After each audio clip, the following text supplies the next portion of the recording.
those 6 Pokemon cards, they were all related to the hormones and the imbalance of the hormones.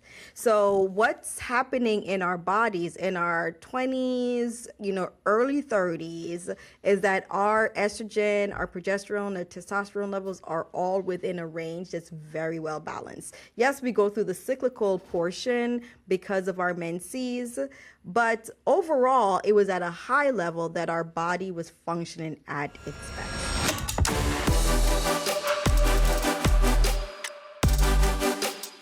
Hey everyone, it is Tony Will. I am so excited and pumped for you to meet my next guest here on Women In.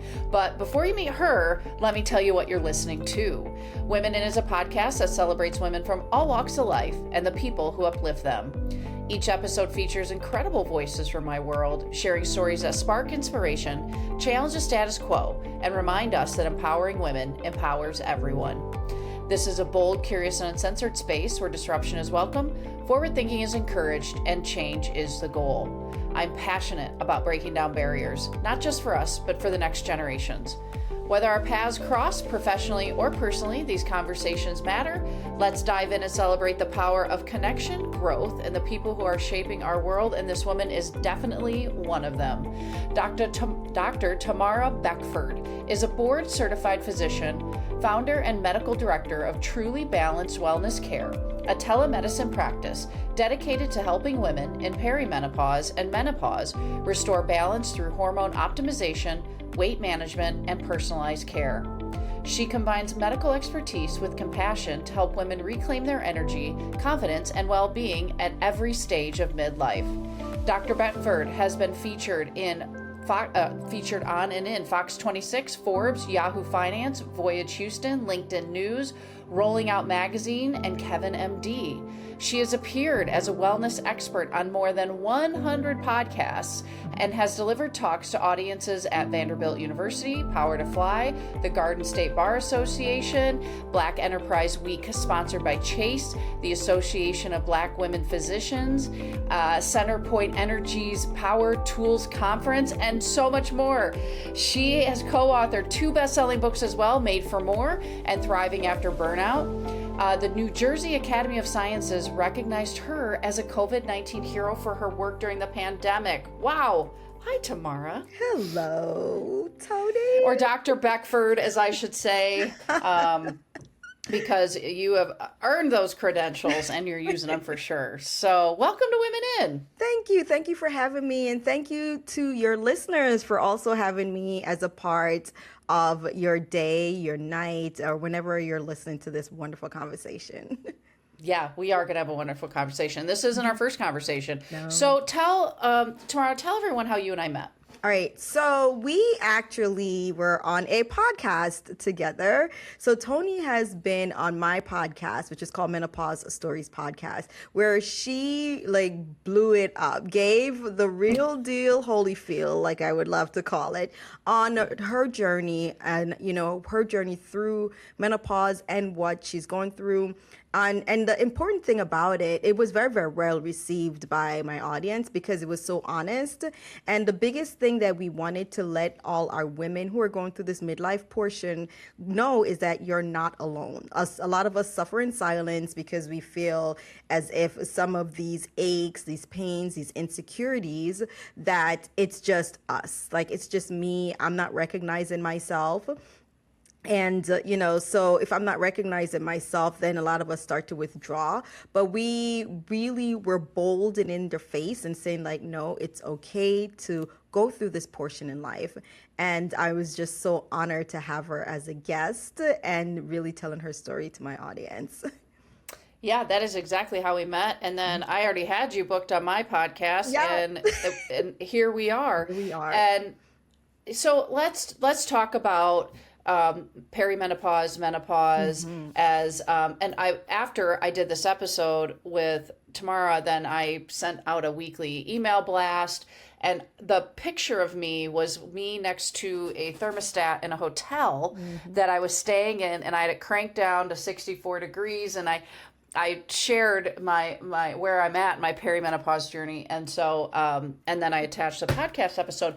because I think it's really important as women that we talk about this. So tell me why you started talking about it so publicly and creating a podcast around it and really just opening up medicine's doors. This isn't new to treat menopause or perimenopause, but really to be more vocal about it. What drew you to that, Tamara? And Yeah. dive in wherever you want to go with that. Absolutely, absolutely. When we really think about this phase in our lives as women, it's one of those phases that brings so much insecurity after we've worked so hard to get to where we are. Most of us, by the time, if you really think about your mid 40s, 50s, you're really a power player in whatever industry that you're in. And then in comes these little pigeonholes of insecurity through things that, unbeknownst to you, if you're not aware of this, then you start blaming yourself and you start doubting yourself. So I've seen some of this happening to our women, and it was just so important for us to not only help them navigate through this portion, but make them aware that, listen, it's not you. You did not lose your edge. There's something physiological going on inside of you.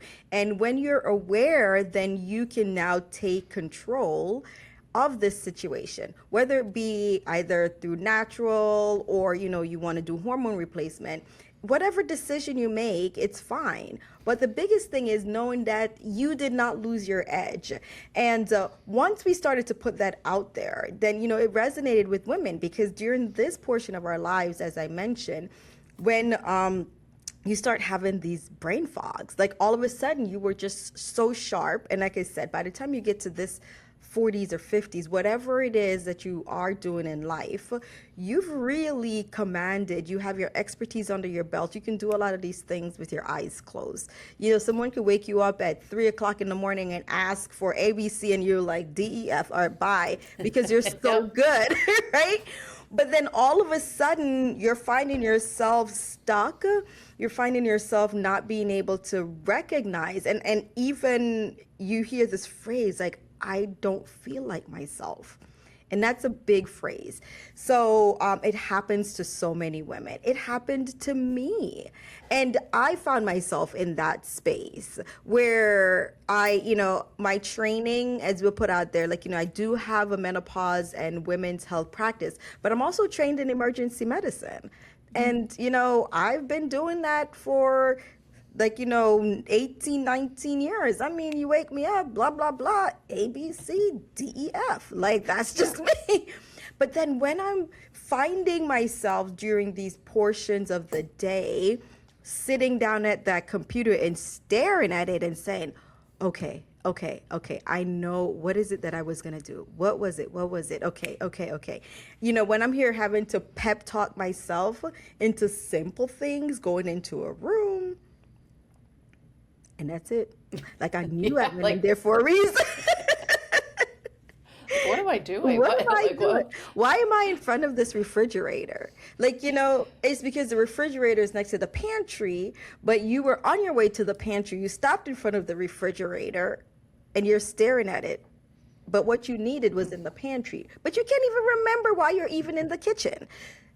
That's what happened. So when that happens at home, it can be a little silly and funny and you laugh. But when it happens when you're at work, that's when the narrative changes, right? Because there's a little bit of, there is this, I need to be in control. I need to know what I'm doing. I need to be able to provide answers when I am asked certain questions. And now I am finding myself not remembering what I was talking about mid-sentence. I'm finding myself not able to answer the questions or to recall data that I used to be able to recall in no time. That puts a little bit of insecurity in me. And if I have that exuding, especially if you're in a space that's a male-dominated career, Yeah. Once you start to exude any sign of weakness, then they'll come in. And so why is it so important for me, it's so important for me for women to know what's going on so that you can keep that level of control. The control is on, and I say level of control because it comes in so many facets, right? It's a level of control for the decisions that you make regarding your health. Like, do I want to do A or B? There are a lot of women who decide that they don't want hormone therapy. That's fine. Mm-hmm. But you need to be able to make that decision from an informed standpoint, not because I don't know what's going on and I'm just going to battle through it.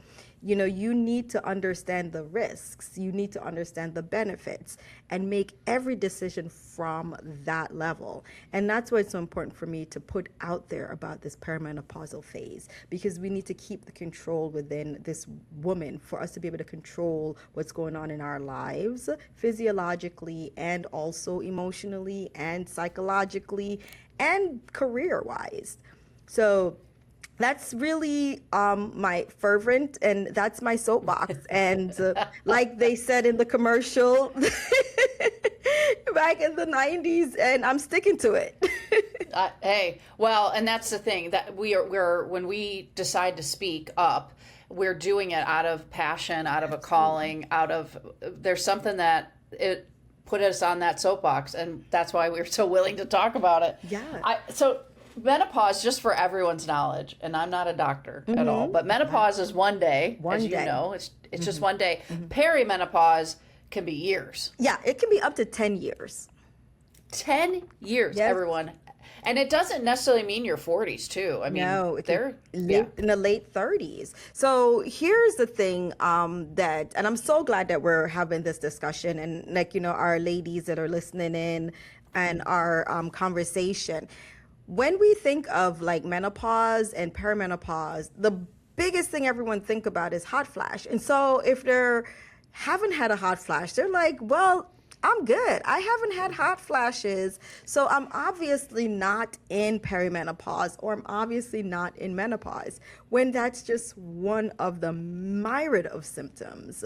The most common symptoms during this perimenopausal period is mood disorder. So it's a mood instability. So when you really start looking back at the way that your life has progressed, you're good in your 30s, you're feeling great, you're feeling confident, and then you're starting to get a short fuse in your 40s, and the fuse is super short.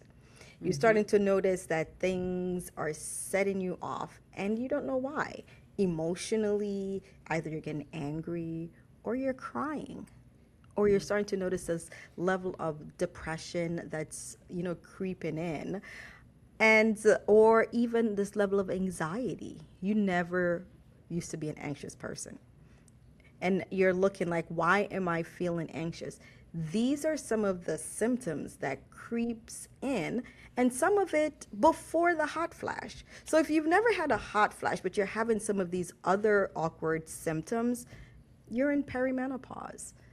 And that's if you haven't had that 1 year without a period. That day, that anniversary of the 1 year without a period is menopause. That's that day.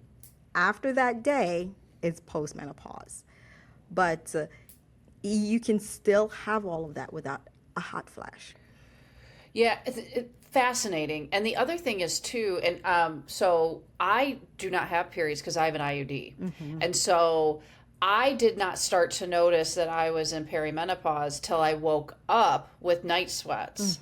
And I probably have had some other symptoms. I didn't wake up with night sweats till I turned just a year ago, 47. So I guess technically I'm never going to know when I'm in menopause because that's right? The IUD. Yeah. Well, from the symptomatic standpoint, from the outside looking at the world, hey world, am I in menopause or not? Wouldn't know it from that standpoint. However, you can do it chemically by checking labs and checking your FSH levels.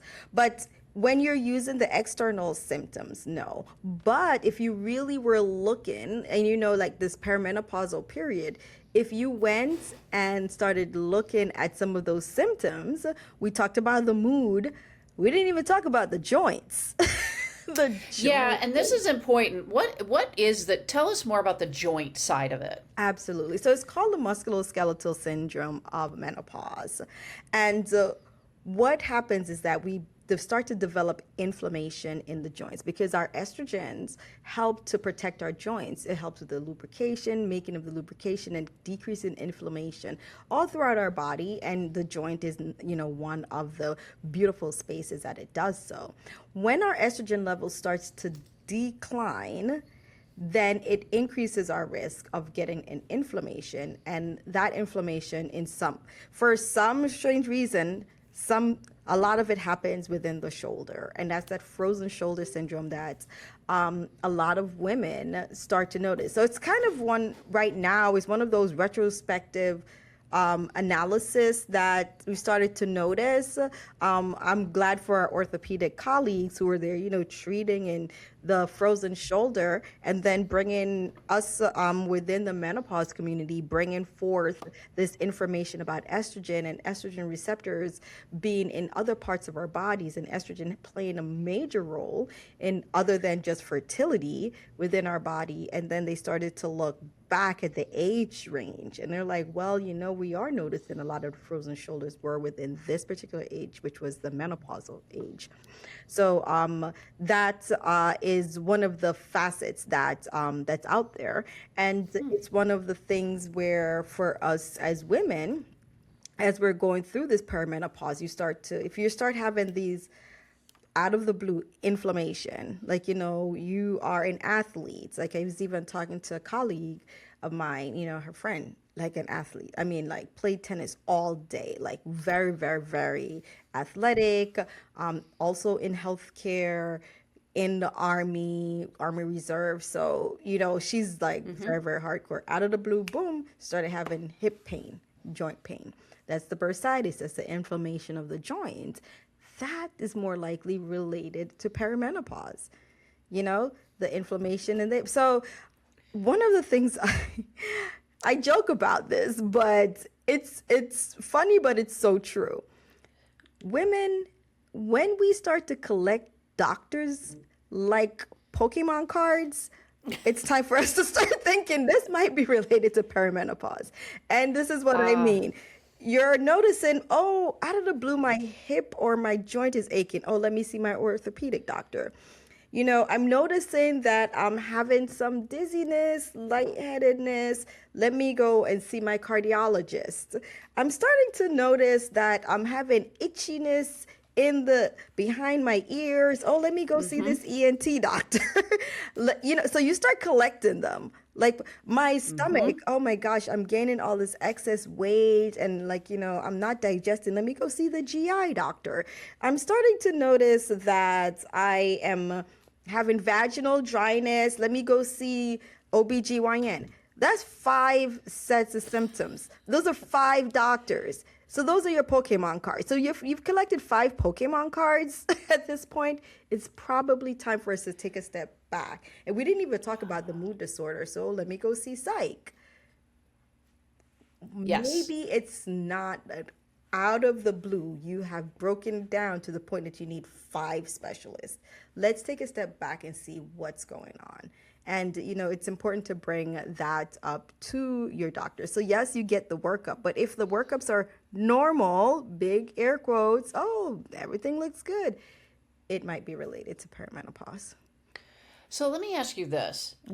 When women decide to get on hormone replacement therapy, these symptoms that you're talking about, and sharing, and some of them I have experienced, and now I'm starting to wonder if my anxiety that ramped up at 44 is part of this. You got me thinking.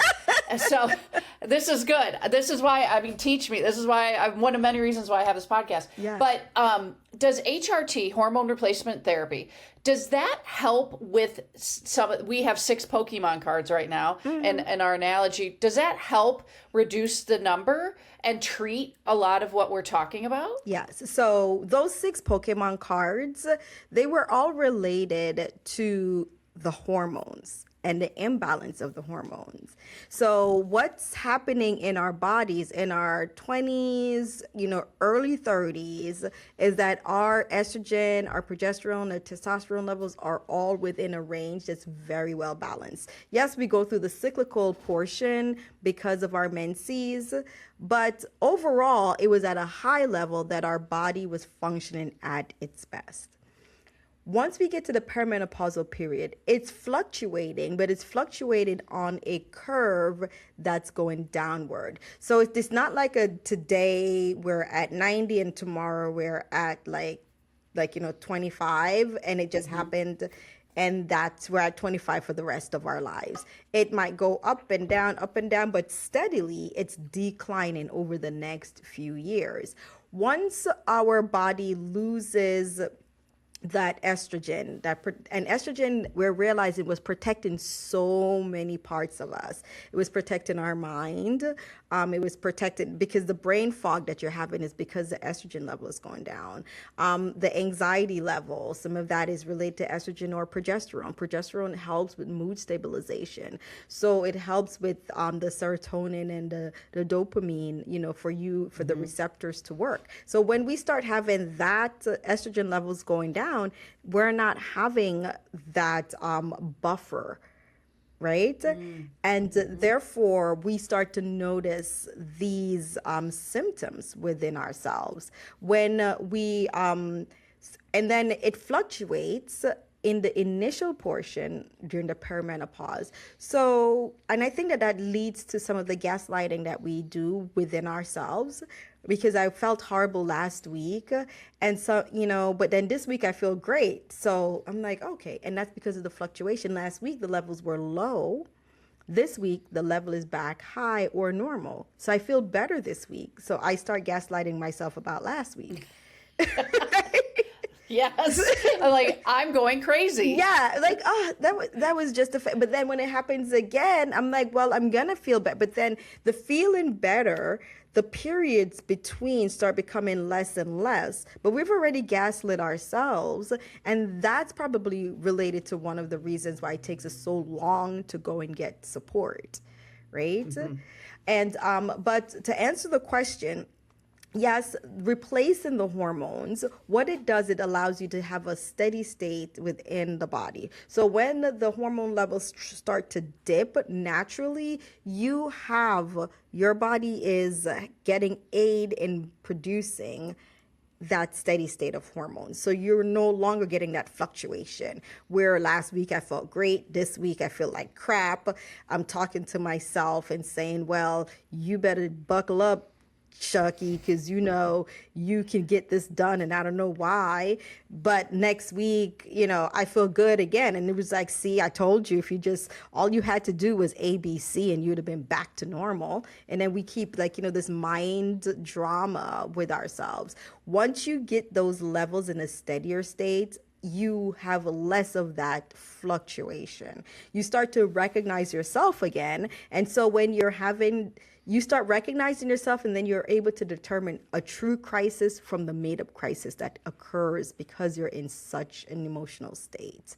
And I hope that makes sense. It does. It does. So let me ask about this, because I quit drinking alcohol almost 6 years ago. And I want to know where alcohol and perimenopause, menopause intersect. And by that, I mean, I can't imagine it's helping any. And I maybe this is a little confirmation bias. I'm leading the witness. You're doing the Lord's work. I am doing the Lord's work over here. But I mean, here's the deal. The pinking of alcohol is real. Yeah. And that's not a Tony Will statement. This goes way back. But Absolutely. It is like alcohol has been marketed to women in particular, especially mothers, but it's not hard to make the pivot to women at this stage of life too, because Lord knows we've earned it because we're in perimenopause or menopause. It's hard, all this stuff, and we need a coping. They're not going to use the word coping, but so what are you, when alcohol comes in the picture, what is your medical advice with this? Right. So when alcohol comes in the picture, we have to recognize what alcohol is. It is a downer. That's it. It really is. And also, it helps to initially, one will have a little euphoria and then it drops you down. That's number one, chemically to know what's going on. Another portion is that during the perimenopausal period, when one ingests alcohol, it also vasodilates and it brings heat. So if you are feeling that hot flash, if you're having the night sweats and you're ingesting alcohol, unfortunately, it's going to exacerbate that. So that portion. If you are having the mood instability where you are feeling bouts of either depression because of the hormonal shift that's going on during perimenopause or even menopause, it can exacerbate that as well. Because naturally, like I said, you have a euphoria and then it just drops. It's kind of like the GABA receptors. It's like, thank you so much. And then they just stop. So during this portion, definitely alcohol can exacerbate the symptoms of perimenopause and menopause. And those are just a few of the symptoms. GI wise, inflammation, excessive alcohol intake irritates the lining of the stomach, right? Excessive alcohol intake, remember, alcohol is metabolized through the liver. Your meds and a lot of foods are metabolized through the liver. So now we have that competition, like, okay, well, who am I going to metabolize?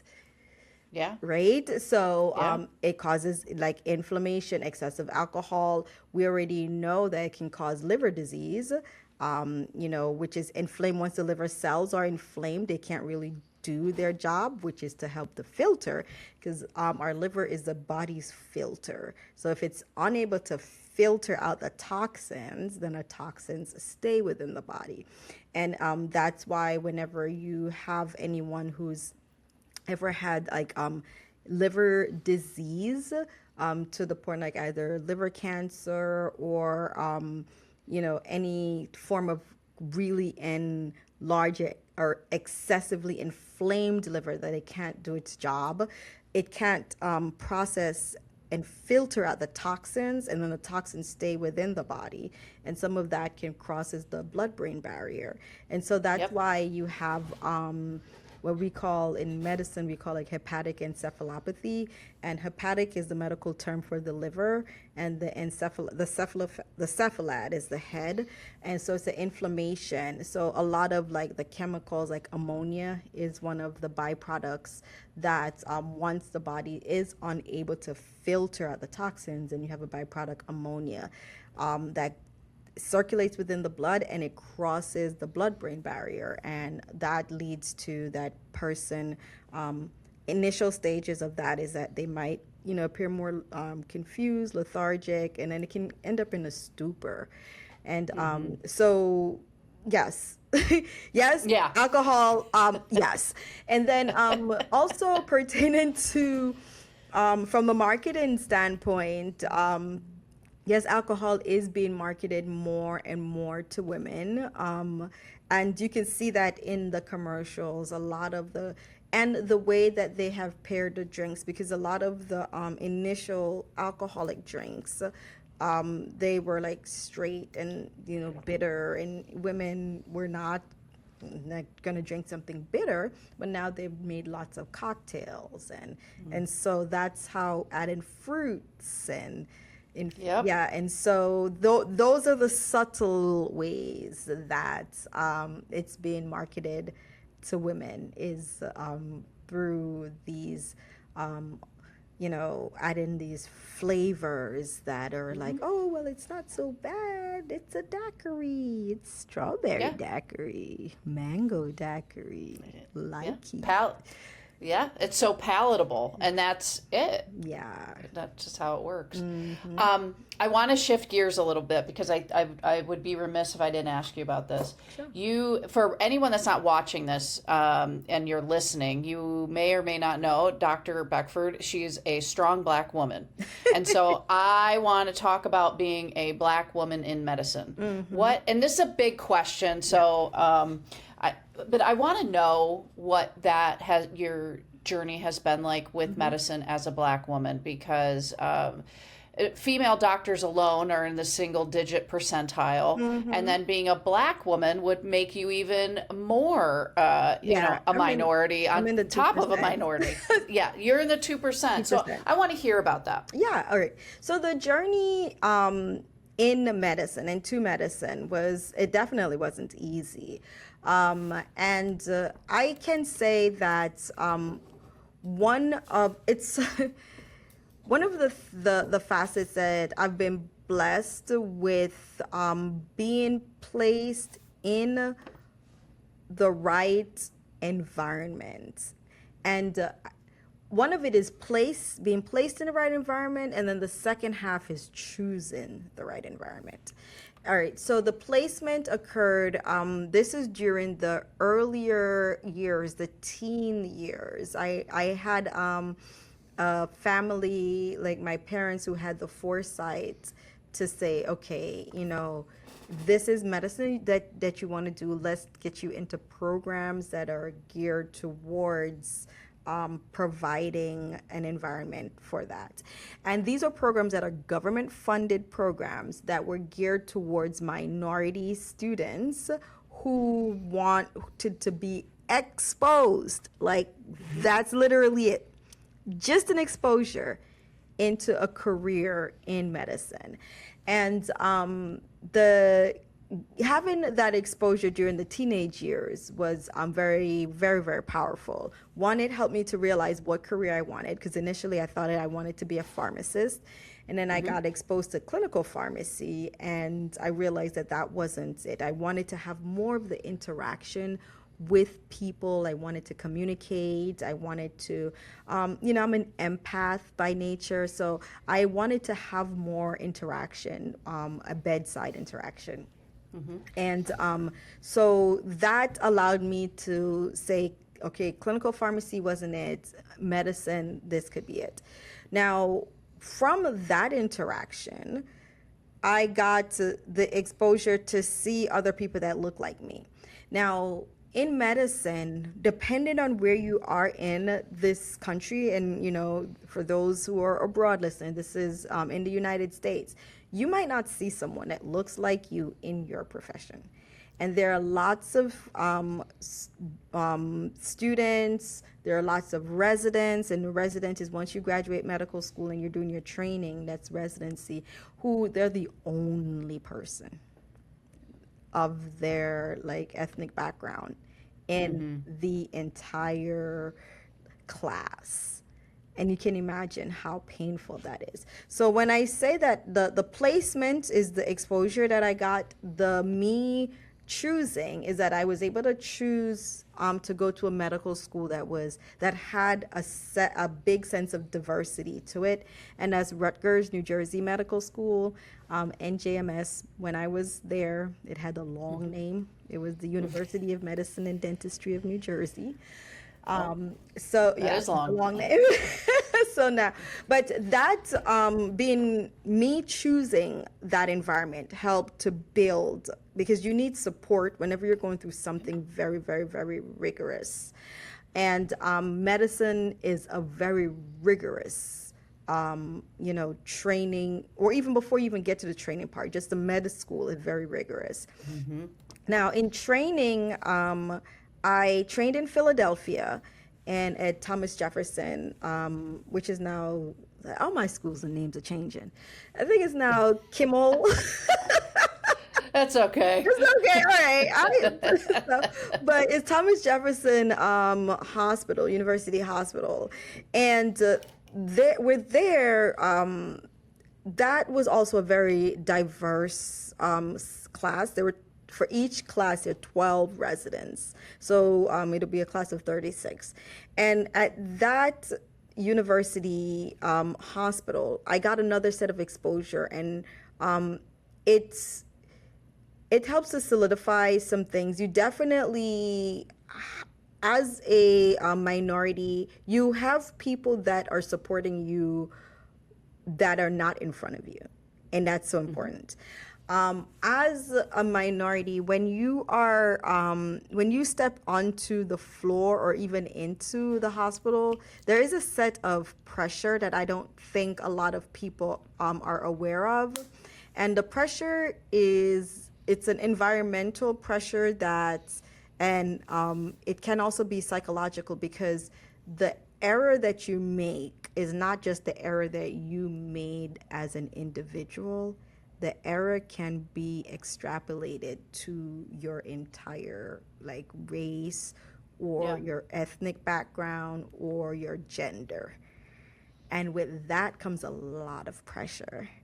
So, when you step in, you have to, and then there's also this balance. You have to balance being able to step in with confidence, but not with arrogance. And Yes. the balance is even worse from the female standpoint, because automatically a female with confidence can end up being labeled as a female with arrogance. Yep. So there's so many tiptoeing and the line that goes that it puts a lot of mental pressure. And I think that if one isn't careful, it can really beat you down. So, and then if you're in like even a training facility that's very, very intense, all specialties are intense. Emergency medicine is definitely one that's intense. I think that you also have to navigate that. I will say that one thing about emergency medicine is it's a very diverse specialty, which I'm very happy and proud. And then we also have a certain mindset and mentality. I think a lot of us who are ER docs, we're a little bit more lighter in the mindset than some of our colleagues. We don't take ourselves as seriously ourselves. We take what we do seriously, but we don't take ourselves as seriously. And so I would say for anyone, have I had experiences where I stepped in the room and I've had patients who had disdain? Absolutely. And have I had to, navigate family members that were surprised? Or this is actually something that happens often. I tell you this, when I step in the room, I have the same rhetoric. Hi, I'm Dr. Beckford. I'm your emergency medicine doctor. I'm here to help you today. So tell me, it says here that you're here for A, B, C, and D. Tell me, when did it start? Same thing. Nurses come back. They say they haven't seen a doctor. I mean, it's not funny, but it is. Thank you. I mean, it's not. Listen, I get it, except on a different level. I'll have people come up to me for my day job in pro hockey, and they're like, "Oh, is your son playing out there?" And I'll say, well, they're my proverbial sons. And they get this look on their face. I'm like, well, I'm the general manager of this team. And how? They were like, you get the how? Yeah. They're like, you are, and I'm like, yeah. And most of the time it's not offensive. I know it's unusual for a woman, but it's funny, but it's not. It's exactly. Like, why are we so, like, it's 2026, y'all. Exactly. And you and I just didn't fall off the turnip truck either. No. Because we're talking about perimenopause and menopause. I know. So that means that we've been here for a while. This is over 20 years. We've been here a minute. And so, yes, I, have had some of that. But that part is just like, okay. So within that, it's me having my nurses advocating for me. Like, you did see the doctor. Like, who did you think was... But then it's also like, who are you... Like, you're answering all these personal questions that I'm asking you. And here's the thing. I have a badge. So the badge says Dr. Beckford. And there's this other portion that is below the badge that says, like, physician. And I came in and I introduced it. So there are 3 markers of indication already. Yeah. And so we're still dealing with unfortunately, the day and age where if you're the female, you're less likely the doctor that came into the room. If you know, I haven't had it, or maybe did I? Yeah. Yeah, so I I've know, had right? my scribes when I was, was working in a particular hospital system, and my scribe is there typing, because I am talking, I'm giving, this is what I think's going on. These are the tests I'm going to order. This is why I'm ordering the tests, because I love to inform my patients. If you haven't, like, I don't want you, I'm not like a do this, do this, do that. I'm like, this is why I'm gonna, I'm suggesting this. And, I'll step out if I get a call or if I have to go. And they're asking my scribe, because it's a male.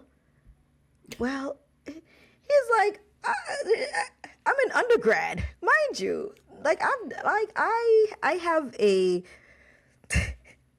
bachelor's, I have a master's degree, I have a medical degree, and I've done training, board certified, plus umpteen years under my belt. And you're asking the person who hasn't even finished their undergraduate degree. Yeah, it is. It's unfortunate, but that's why we talk about it. Absolutely. And have a sense of humor. Like, okay, that's, we share our stories. So even if one person hears this and thinks, oh, I may be guilty of that, or there's all kinds of things that implicit bias is there, and we have to also check it within ourselves, because I've had to check my implicit bias. I'm not gonna lie. I step in and I have to say, like, okay, surgeon, coming in, da da da da da, this person is down. Are you my surgeon? Because it's another female. And if we think about surgeons, a lot of times automatically we think about males. Men. Yeah. Mm-hmm. So we have to also check our implicit bias. But I am, so the point of me stating this is that, yes, the bias is still there. Yes, we still go through hardship as women. Yes, I go through hardship as a Black woman in the medicine, and, and it's not always from the standpoint of me, like, having to burst down doors to get to where I am. It's also the impression that it comes along with me, and my education, like, me being questioned. Does she really know? I mean, after 17 years, I can step in there and figure it out. Like, Yes. Yeah. So credibility. Questioning my ability, and and also it's so interesting because, like, they have these things called Press Ganey, which is like the infamous rate your doctor and rate your thing. And then one of the questions is like, are you confident that your doctor knew what they were talking about? And I think that is such an offensive question. You're asking what are you going to do with that person if they believe that their doctor who has trained. So what is that lay person comparing this doctor's knowledge to? Right. They're not qualified to answer that. That's ridiculous. Oh my gosh. Okay. That's just life. So I've got two more questions. Absolutely. And then this has been phenomenal. But okay, so Tamara, who are the specific women that have helped you get to be the woman that you are today? And if you want to use their names even too, because this is an opportunity to call these individuals out. Absolutely. So we said two. I'm going to give you three, because first I have to start with my mom. Yes. Yeah. So, and I'm giving her a big shout out, Leonie Beckford, or if I want to go through and she wants to send this to her classmates, Leonie DePaz Beckford. Okay. I love it. But, and it's because I've seen her navigate through this thing called life. And, my mom is quiet. My mom is, she's a very caring person. And this personality of making everyone feel welcomed and accommodating, that came from her. My dad, That rough No. and tough portion, it came from him. Yep. Good It's a balance. good balance, absolutely. But but I have to give her, because I've seen her navigate, like, I was born in Jamaica, and I remember when we moved to the United States, and it was so different. And she was in her early 30s, and I just saw her just like having to just go through things that were just so emotionally draining for her. And she navigated it with grace, got through it, and right now is living life. And so I'm very, very proud of my mom. So she definitely is one of the women that I, say has shaped me. The other two, the other person that I think of, and I'm gonna give him as a combo. So the introduction to emergency medicine and being able to navigate that part was now in between two. I'm like, do I do the person who introduced me, who doesn't even know that I exist because I was looking at her from afar? Her name was Yeah. Dr. Shapiro, and she was an attending at North Beth Israel Medical Center during the time when I was in undergrad. And I was, getting introduced, as I mentioned, to the health careers. I was this little black girl from the inner city, just sitting and just watching her as an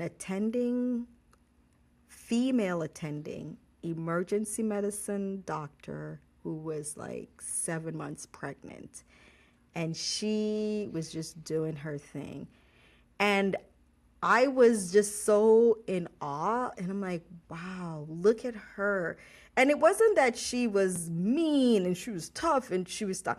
But, the residents, they came, they spoke, they presented, and then, she walked them through how to think and and so I just quietly admired that about her. And that's really one of the reasons I went into emergency medicine.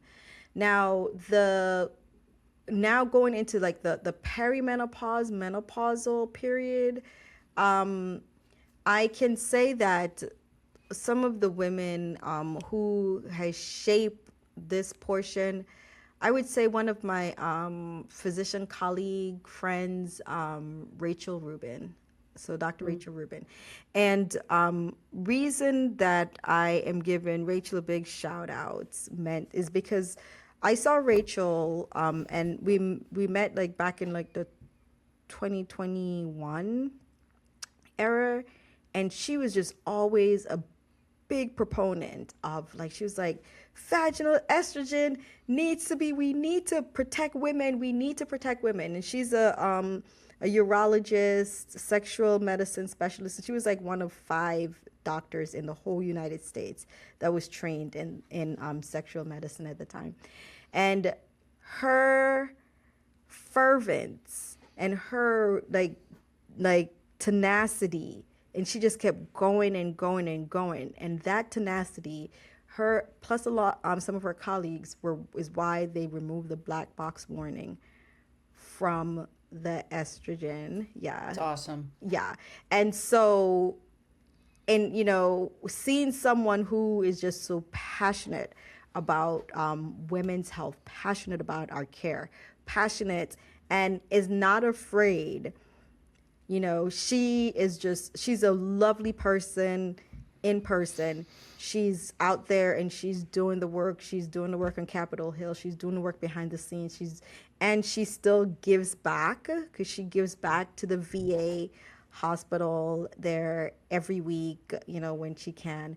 But that is someone who definitely shapes in my mind, like, who I am, and the passion that I go out there with it. And my passion is on a different level, but just seeing passion nonetheless. Yeah. Yeah. So Yeah. those are the women. 3 very powerful women. That's amazing. Absolutely. Tamara, this conversation has been so enlightening. I've learned a ton. And thank you for bringing just all of you to this and, helping my audience really learn more about not just perimenopause, menopause, but emergency medicine and all the things you bring. So thank you. Where can people find you, connect with you, buy your books? Where can they do that? Absolutely. So you can connect with me on my website if you want to get to know about me. There you can go to trulybalancedDWC.com. So that's trulybalancedDWC.com. I have information there. The podcast is the link to the podcast, and you'd see someone that you recognize. Yep, I'm on there. Yes, is on that website. If you also want to connect with me on social media, I am Dr. Tamara Beckford or at Dr. Tamara Beckford. You can connect with me on LinkedIn and also on. I have a YouTube channel, so I'd love for you guys to come watch the videos, the interviews, subscribe to the channel. And you can always send me messages and questions, I am there. We're going to put out a wonderful, it's called the Hormone Manifesto, which is a self-directed course to enlighten you on what these hormone levels mean, especially in perimenopause. You're getting these tests done or you're about to get these tests done and you're like, I have no idea what this is. So the Hormone Manifesto is a quick $97 self-directed course where I explain all these things to you. And then you can, take this information, go back to your doctor very well informed. So look forward to that. And it should be out by this, the time of this podcast release. Yeah. Awesome. Well, thank you again. And I wish you nothing but the best. And everyone go buy her books and look at all the hard work she's doing and connect with Dr. Beckford. So thank you. Thank you for having me. If you all are looking to connect with me, I am not hard to find. The hockey side of my life is at kwings.com. And then the big news is Rebellious Success. My book is published. So by time this airs, it'll be published and you can buy it at any bookstore outlet, either in person, online, Audible, whatever, it's available. So you can do that at TonyWill.com or look at my socials. I'm on all the platforms under Tony Will. And until next time.